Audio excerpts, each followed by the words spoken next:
Hello friends, welcome back to my channel learn English with Manoj Goyal. आज मैं आपको कुछ गोल्डन टिप्स दूंगा जिससे आप बहुत आसानी से अंग्रेजी सीख सकते हैं, इंग्लिश बोल भी सकते हैं और अच्छा लिख भी सकते हैं। ठीक है, मैं आपको ये भी बताऊंगा कि मैंने अंग्रेज़ी बोलना कैसे सीखा। ठीक है, कुछ चीज़ें बहुत इंपॉर्टेंट होती हैं जहाँ तक इंग्लिश बोलने का सवाल है। पहली, ग्रामर। इंग्लिश ग्रामर आपको अच्छी तरह से आनी चाहिए। देखिए, करेक्ट इंग्लिश बोलना है अगर आपको, तो आपको इंग्लिश ग्रामर क्लियर होनी चाहिए। तो सबसे पहली बात, आपको अपने इंग्लिश ग्रामर को इम्प्रूव करना पड़ेगा, स्ट्रॉन्ग करना पड़ेगा। अब उसमें चाहे सबसे इंपॉर्टेंट क्या होता है, उसमें होते टेंसेस। तो आपको प्रेजेंट, पास्ट और फ्यूचर टेंस को अच्छे से समझना होगा और उससे रिलेटेड जो भी ग्रामर है, जो भी ज़रूरत है, चाहे वो 3 फॉर्म्स ऑफ वर्ब है, चाहे वो नाउन है, चाहे वो प्रोनाउन है, चाहे कुछ भी है, see every grammar revolves around the tenses. So tenses अगर आपने अच्छे से कर लिए तो आप समझ लो कि मतलब आपने आधा गेम जीत लिया। ठीक है ना। तो पहली चीज़ तो होगी इंग्लिश ग्रामर। अब दूसरी चीज़ इंपॉर्टेंट क्या होती है इंग्लिश बोलने के लिए, एक माहौल की ज़रूरत होती है आपको, इन्वायरमेंट।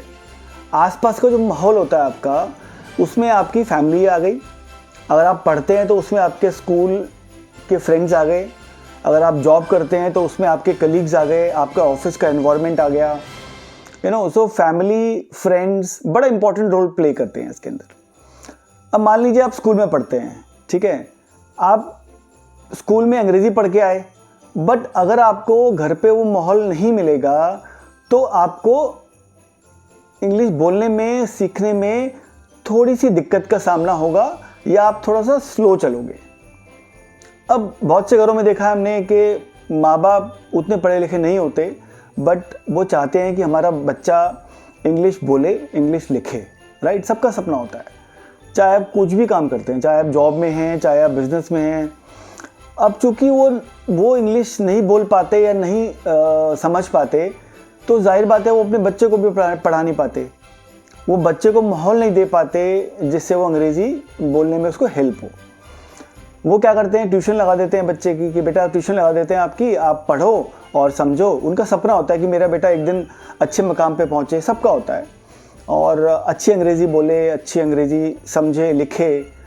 तो माहौल का बड़ा इंपॉर्टेंस है। ऐसी अगर आप जॉब करते हैं तो जॉब में ये मान के चलिए कि आपका जो सर्कल है ऑफिस का, आपके कलीग्स हैं, वो बड़ा इंपॉर्टेंट रोल प्ले करते हैं। अगर वो सब हिंदी में बात करते हैं तो जाहिर बात है आप भी हिंदी में बात करोगे उनसे, नहीं तो इवन ऑड आउट हो जाएगा। अगर आप वो हिंदी में बात कर रहे हैं, आप अंग्रेज़ी में बात कर रहे हैं, या अंग्रेज़ी में वो बात कर रहे हैं, आप हिंदी में बात कर रहे हैं, तो इवन ऑड आउट हो जाता है। मतलब आपको बड़ा लेफ्ट आउट से फील करते हो कि व्हाट डू आई डू, मैं क्या करूँ। तो जनरली ऑफिस में क्या होता है, अगर आपका ऐसा काम है जहाँ पे आपको ईमेल्स लिखनी है या फ़ोन कॉल्स करनी है क्लाइंट्स को, तो अब जाहिर बात है ईमेल लिखेंगे आप, तो ईमेल तो अंग्रेज़ी में लिखी जाएगी। अब उसके लिए आपका ग्रामर स्ट्रांग होना चाहिए, आपकी कम्युनिकेशन स्किल्स तभी इंप्रूव हो पाएंगी जब आपकी ग्रामर स्ट्रांग होगी। ठीक है, तो दूसरा हो गया माहौल, आपके माहौल का बड़ा इंपॉर्टेंस है। थर्ड इंपॉर्टेंट चीज़ हो गई कि आप जो भी देखें, जो भी सुने, उसको बार बार रिपीट करें। फॉर एग्ज़ाम्पल, आप जैसे आपके मान लो आपके घर में कोई ऐसा नहीं है व्यक्ति विशेष जो अंग्रेज़ी में बात कर रहा है, इंग्लिश में बात कर रहा है। ठीक है, मान लो आपकी मदर हैं, आपके फादर हैं, आपके सिस्टर ब्रदर्स हैं, जो भी हैं। अगर आप स्कूल में पढ़ रहे हैं, ऑफिस में काम कर रहे हैं, ठीक है, और ऑफिस में आप देख रहे हैं कि इंग्लिश सब बोल रहे हैं और मैं नहीं बोल पा रहा हूँ, मैं किसके साथ बोलूँ। अगर मैं फ्रेंड्स के साथ बोलूँगा, ऑफिस के कलीग के साथ बोलूँगा तो मुझे शर्म आएगी, मैं गलत ना बोल पाऊँ। राइट, तो जो हेजिटेशन है, वो हेजिटेशन दूर करने के लिए आप शीशे के सामने बैठ के अपने आप से भी बात कर सकते हैं। जैसे आपको पता है कि आप ऑफिस जाते हैं, मान लो ऑफिस जाके आपसे होता है, आपने कोई आपको दिखा तो आपने उसको बोला कि ग्रीट किया कि hi good morning how are you. तो आपने बोला hi good morning how are you, good morning आप कैसे हैं। ठीक है, तो वो सामने वाला जवाब देगा आपको कि ओ ग्रेट, आई एम गुड, या आई एम डूइंग गुड, कुछ भी बोलेगा। अब उसके बाद क्या नेक्स्ट, ठीक है, अब आपको क्या बोलना है उसके आगे, ठीक है ना। तो वो आप अपने आप से बोल के प्रैक्टिस कर सकते हैं कि अगर आप किसी सामने वाले को कुछ बोलते हो, कुछ सवाल पूछते हो और वो पलट के आपको जवाब देता है, तो आप उसको रिस्पॉन्ड कैसे करोगे, how will you respond back to him, ठीक है। तो वो हेजिटेशन आपको निकालनी है। अब हेजिटेशन निकालने के तरीके और भी हैं। आप अपने जो आपके बहुत खास दोस्त हैं ऑफिस में या स्कूल में आपके फ्रेंड्स हैं खास, उनसे आप रिक्वेस्ट कर सकते हो कि यार please talk to me in English, मुझसे इंग्लिश में बात करो। If you know that he knows better than you, अगर आपको ये पता है कि उसको आपसे बेहतर इंग्लिश आती है बोलनी, तो आप उससे रिक्वेस्ट कर सकते हो कि यार प्लीज़ मेरे साथ अंग्रेज़ी में बात करना, और जब मैं आपको जवाब दूंगा, मैं आपसे बात करूंगा, तो आप मेरी इंग्लिश को करेक्ट करना, ठीक है। ऐसे ही आपकी हेजिटेशन दूर होगी, ठीक है। आपको प्रैक्टिस करना पड़ेगा। जब तक आप प्रैक्टिस नहीं करोगे, आप बोलोगे नहीं, बोलने की प्रैक्टिस नहीं करोगे, तब तक आपकी हिचकिचाहट, आपकी हेजिटेशन दूर नहीं होगी, ठीक है।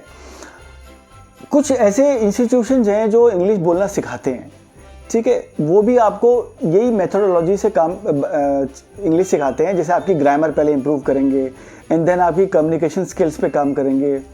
जब आपको ग्रामर पढ़ा देंगे, आप उनको लगेगा कि आपको ग्रामर आ गई है, तो फिर वो क्या करेंगे, मान लो क्लास है 40 बच्चों की, तो आपको उस क्लास में एक टॉपिक दे देंगे, let's say how to book train ticket online, ठीक है। आप किसी को, आपको ये समझाना है, बताना है, तो आप उसको कैसे बताओगे अंग्रेज़ी में।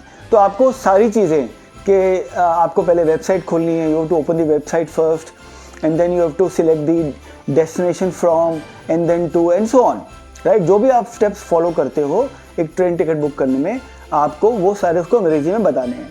अब आपको खड़ा कर देंगे 40-50 बच्चों की क्लास में, बोलेंगे आप बोलिए। अब आप बोलना तो स्टार्ट करते हो, बट आपकी हेजिटेशन होती है, तो वो क्या करते हैं, वो आपकी उन गलतियों को दूर करते हैं, बताते हैं। और एक बात ध्यान रखना हमेशा, कोई भी आपकी अगर गलती को सुधारता है, आपको टोकता है, आपको बताता है कि आपने गलत चीज़ बोली है, तो मेरे हिसाब से वो आप ज़िंदगी भर कभी नहीं भूलोगे। सेम केस आप अपने फ्रेंड से, अपने कलीग से, ऑफिस के, अपने स्कूल के फ्रेंड से, इवन अपनी टीचर से आप ये बोल सकते हैं कि मैं आपसे इंग्लिश में बात करूँगा, अगर मेरे से कोई गलती होती है तो प्लीज़ आप उसको करेक्ट करना और मुझे बताना कि मैंने वो गलत क्यों बोला है, ठीक है। तो ये 3 चीज़ें बड़ी इंपॉर्टेंट हैं जो आपको ध्यान में रखनी है। अगर ये ध्यान में आप रखते हैं तो आपको इंग्लिश बोलने से कोई रोक नहीं सकता, ठीक है। देखिए, जो मैंने बात की माहौल की, माहौल बहुत इंपॉर्टेंट होता है। अभी क्या होता है, जब बच्चा पैदा होता है ना, तो अब सपोज आप हिंदू परिवार से हैं या इंडियन हैं, आपके घर में हिंदी बोली जाती है, तो जाहिर बात है जब बच्चा पैदा होगा तो आपस में हस्बैंड वाइफ, फैमिली वाले सब हिंदी में बात करते हैं, तो बच्चा वो सुनता है। जैसे जैसे बच्चा बड़ा होता है वैसे वैसे वो चीज़ें सुनता रहता है। वो चीज़ आप कुछ बोलते हैं, बेटा बोलो मम्मी, बेटा बोलो पापा, तो वो दोहराता है, रिपीट करता है, इमिटेट करता है, ठीक है। तो जब वो जो सुनेगा, अगर वो हिंदी में सुन रहा है तो जाहिर बात है वो हिंदी बोलना सीखेगा और हिंदी में रिपीट करेगा चीज़ों को। सेम केस, अगर आप चाहते हैं कि आप इंग्लिश में बात करें तो आपको बार बार चीज़ें इंग्लिश में बोलनी पड़ेंगी। आप उसके लिए अंग्रेज़ी की नॉवल पढ़ सकते हैं, इंग्लिश की नॉवल पढ़ सकते हैं, आप इंग्लिश मूवीज़ देख सकते हैं सब टाइटल के साथ में, आपको थोड़ा और समझ में आएगा, ठीक है। इंग्लिश की बुक्स मैंने बताया, मूवीज़ बताया आपको, आप जो भी प्रोग्राम देखें वो इंग्लिश में देखें, राइट। तो इससे क्या होगा, आपको रोज़ नए नए वर्ड्स सीखने को मिलेंगे, देखने को मिलेंगे, तो आप उनका मीनिंग देख के उनको लर्न कर सकते हैं कि इसने इसके लिए ये वर्ड यूज़ किया है, तो मतलब ये वर्ड अच्छा है, इम्प्रेसिव है, तो मैं अपनी कम्युनिकेशन में आगे से ये वर्ड यूज़ करूँगा, ठीक है ना। अब मैंने इंग्लिश कैसे सीखी, मेरी ग्रामर इतनी स्ट्रांग नहीं थी, पहले मैं इंग्लिश नहीं बोल पाता था, ठीक है। तो मेरे नाना जी ने 10th क्लास में मुझे ग्रामर पढ़ाई, और उन्होंने वो ग्रामर जो मुझे पढ़ाई ना, वो इतनी बढ़िया तरीके से पढ़ाई, इतनी आसान तरीके से पढ़ाई, ख़ास तौर पे टेंसेस, कि आज तक मैं उन टेंसेस को नहीं भूला हूँ। आज तक वो टेंसेस मेरे टिप्स पे हैं, उनके रूल्स मेरे टिप्स पे हैं, और मैंने जितने भी लोगों को पढ़ाया है, जितने भी बच्चों को पढ़ाया है, आज वो सब बोलते हैं कि सर हम आज तक वो टेंसेस नहीं भूले हैं। और गाइज, अगर आप टेंसेस आप ढंग से सीख गए ना, तो ये समझ लीजिए कि आप इंग्लिश सीख गए। मैं आपको चैलेंज कर सकता हूँ कि आप टेंसेज अगर सीख गए, करेक्ट सेंटेंस फॉर्म करना सीख गए, तो आपको इंग्लिश बोलने से कोई रोक नहीं सकता। ठीक है, मैं फिर दोहराऊंगा, टेंसेज प्लस उससे रिलेटेड जो भी ग्रामर है, चाहे वो एक्टिव पैसिव है, चाहे वो डायरेक्ट इनडायरेक्ट है, चाहे वो नाउन है, प्रोनाउन है, कुछ भी है। ठीक है ना, तो वो इंपॉर्टेंट है, वो आपको सीखना ज़रूरी है। तो जब मैंने ग्रामर सीखी उसके बाद 10th के बाद मैंने 12th की, मैंने गवर्नमेंट स्कूल से 12th की थी, 11th 12th। ठीक है, उसके बाद फिर मैंने कॉलेज किया। कॉलेज में भी हम ज़्यादा इंग्लिश नहीं बोलते थे, आपस में हिंदी में बात करते थे, बिकॉज हम कंफर्टेबल फील होते थे, क्योंकि सामने वाला हमसे हिंदी में बात करता था तो हम भी कंफर्टेबली उनसे हिंदी में बात करते थे। बट जब मैं जॉब करने लगा, जॉब करने के साथ साथ मेरे को ये लगा कि ऑफिस में इंग्लिश बोलना बहुत ज़रूरी है, क्योंकि मैं ईमेल लिखता था, लेटर्स लिखता था, तो वो सब इंग्लिश में लिखने होते हैं। तो धीरे धीरे मैंने लोगों को सुना, जो मेरे कलीग्स थे ऑफिस के, मेरे सीनियर्स थे, मेरे पीयर ग्रुप्स के लोग थे, वो सब इंग्लिश में बात करते थे। तो मैं बहुत ध्यान से सुनता था, उनको सुनता था, समझता था कि ये क्या बोल रहे हैं, इस सेंटेंस के लिए इन्होंने क्या बोला। फिर आके मैं क्या करता था, मैं वो सेंटेंसेस जो मैं नए सीखता था ऑफिस में कि कौन से हिंदी सेंटेंस के लिए क्या होता था, तो मैं घर आके उसकी प्रैक्टिस करता था, शीशे के सामने बैठ के उसको बोलता था, रिपीट करता था। और मैं अपने भाइयों के साथ में कोशिश करता था मैं उसे इंग्लिश में बात करूं। फिर उसके बाद में जब ऑफिस जाता था तो मेरे जो बहुत करीबी दोस्त थे, मैंने उनके साथ इंग्लिश में बात करना शुरू किया। उनसे रिक्वेस्ट किया कि भाई मैं आपसे इंग्लिश में बात करूंगा, मुझे कोई शर्म नहीं है, अगर आप उसको लगता है कि मैंने गलत बोला है तो आप प्लीज़ उसको करेक्ट करिएगा। ठीक है, तो ऐसे धीरे धीरे मैंने उनसे बात की इंग्लिश में, and they started correcting me, and slowly gradually धीरे धीरे आई could speak in English well, and slowly gradually जब साल 2 साल 3 साल बीते और जैसे जैसे मैं प्रैक्टिस करता गया ईमेल लिखने की, लेटर लिखने की, बात करने की, then I started giving presentations in my office, in front of my seniors. They started appreciating me कि आप बहुत अच्छा आपने प्रेजेंटेशन दी है, तो मेरा कॉन्फिडेंस बिल्डअप हुआ।